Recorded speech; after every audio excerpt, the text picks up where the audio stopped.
Hai,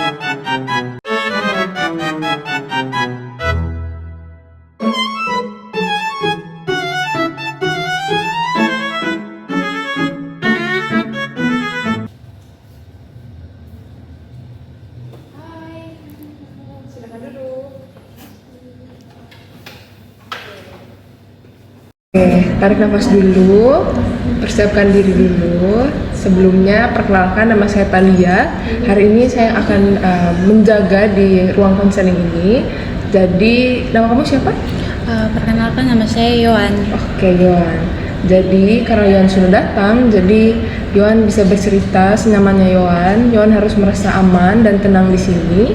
Terus kalau misalnya Yohan merasa tidak nyaman atau merasa tidak ingin bercerita lebih lanjut, Yohan bisa bilang supaya kita bisa berhenti, ataupun Yohan bisa minta waktu sejenak untuk berhenti. Jadi, apa yang ingin diceritakan oleh Yohan? Akhir-akhir ini saya sering kesulitan tidur. Saya sudah merasa lelah, kemudian sudah capek, pikiran juga sudah tidak bisa berpikir dengan baik, sudah kayak penuh pikirannya, tapi saya tetap terjaga sampai larut malam. Sejak kapan itu terjadi, Yohan? Awalnya hanya sesekali saja, tapi sekarang hampir setiap malam saya jadi kesulitan tidur. Mungkin sudah sekitar 2 bulan terakhir ini. Jadi sudah agak lama ya, Yohan, itu pertama kali terjadi. Menurut Yohan, pada saat pertama kali terjadi seperti itu, apa yang Yohan rasakan?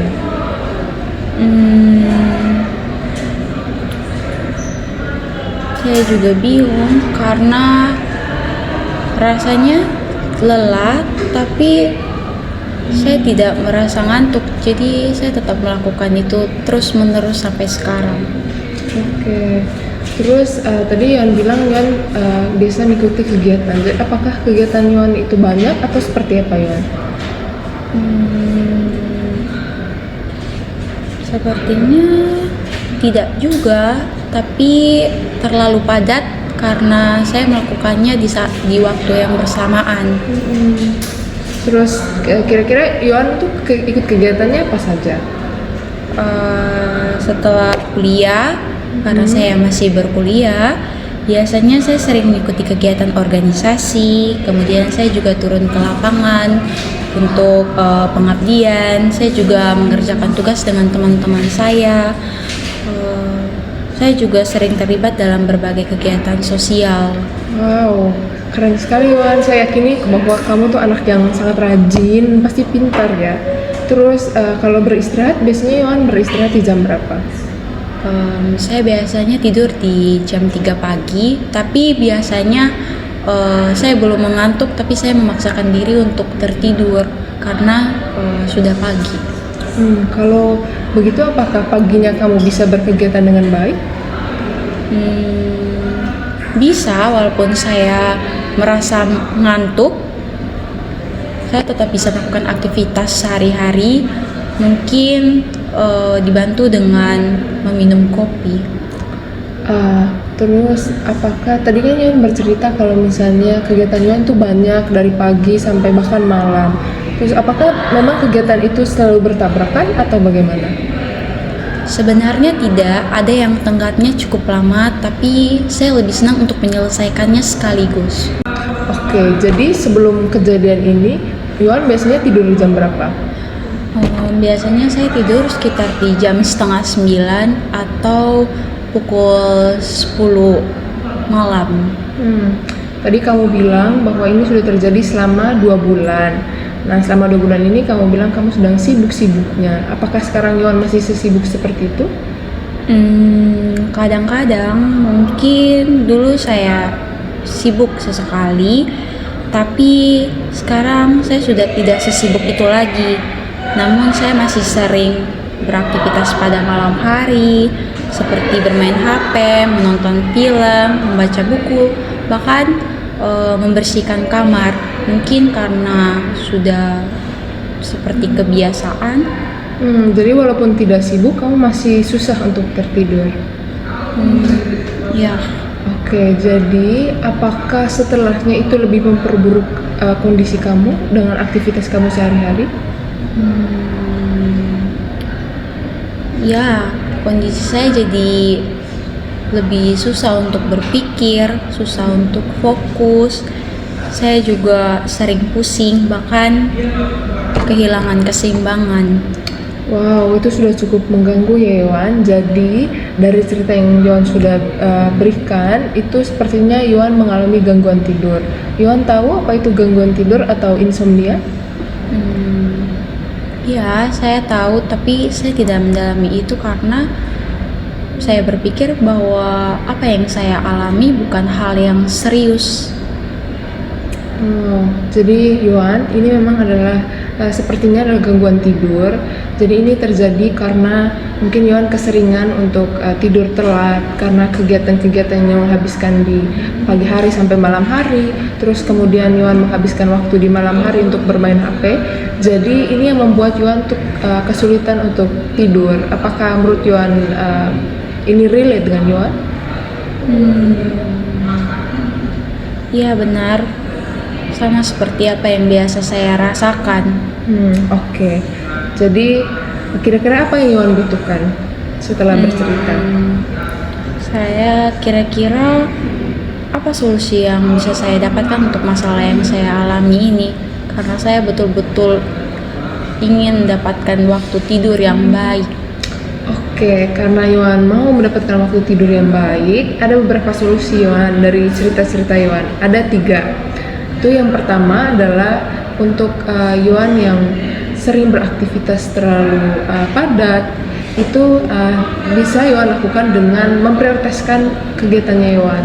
Tadi Yohan bercerita bahwa kegiatan tersebut itu tidak dalam jangka waktu yang mepet sehingga Yohan tidak perlu untuk mengerjakannya dalam satu hari sekaligus. Jadi Yohan harus bisa memberikan waktu terhadap diri Yohan untuk beristirahat, kemudian memprioritaskan kegiatan-kegiatannya Yohan. Terus yang kedua itu Yohan bisa cari, tadi Yohan bilang Yohan bermain HP karena untuk sebagai me time atau self reward.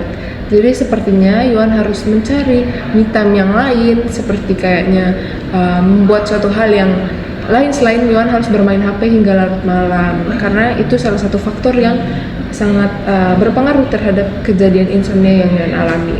Terus yang ketiga adalah itu tadi, kamu harus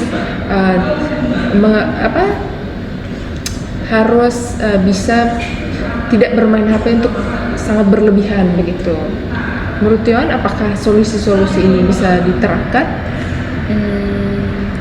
Kalau untuk saya, yang agak sulit itu mengurangi bermain HP karena saya mudah sekali untuk tergoda untuk bermain HP di malam hari.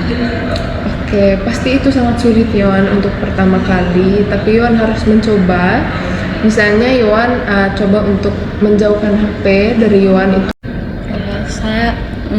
Baiklah, terima kasih. Saya akan mulai mencoba saran-saran tersebut. Saya akan mulai mengatur jadwal saya untuk dengan menentukan mana yang lebih bisa diprioritaskan, dan saya juga akan mulai mengurangi penggunaan HP di malam hari. Bagus Yohan. Apakah Yohan sudah mendapatkan apa yang Yohan inginkan atau yang Yohan cari? Ya, terima kasih. Saya sudah menjadi lebih tenang setelah bertukar pikiran tentang persoalan yang saya alami. Juga saya lebih tahu lagi apa persoalannya dan bisa mendapatkan solusi dari persoalan ini. Sama-sama Yohan, saya juga ikut senang kalau Yohan bisa menyelesaikan masalahnya Yohan. Jadi kalau Yohan selama perjalanan ke depan, kalau Yohan merasa ingin bercerita atau kembali ingin bertemu, silakan Yohan datang. Ruangan ini selalu terbuka untuk Yohan dan semoga berhasil. Sampai jumpa nanti Yohan. Terima kasih.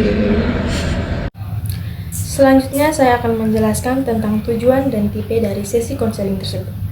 Yang pertama, untuk tujuan utama dari sesi konseling tersebut adalah untuk membantu klien memahami dan mengatasi masalah gangguan tidur atau insomnia yang ia alami.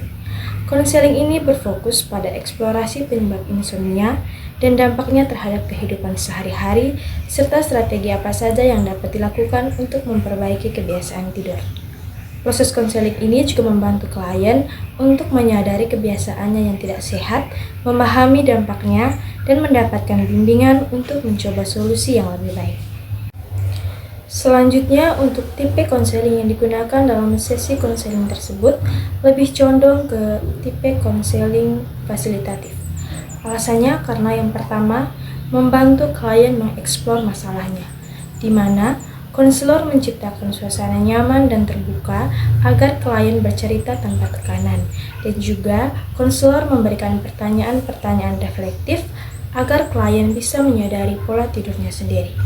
Yang kedua, mengarahkan tanpa memaksakan, di mana konselor tidak langsung memberikan solusi, tetapi membantu klien memahami penyebab masalahnya. Dan konselor juga menawarkan beberapa strategi yang bisa dicoba oleh klien, tetapi tetap membiarkan klien yang memutuskannya. Dan yang ketiga, membantu klien mencapai solusinya sendiri, di mana konselor memberikan saran-saran praktis yang bisa dilakukan oleh klien, seperti mengatur jadwal yang lebih baik, membatasi penggunaan HP, dan mempertimbangkan pemeriksaan medis jika diperlukan.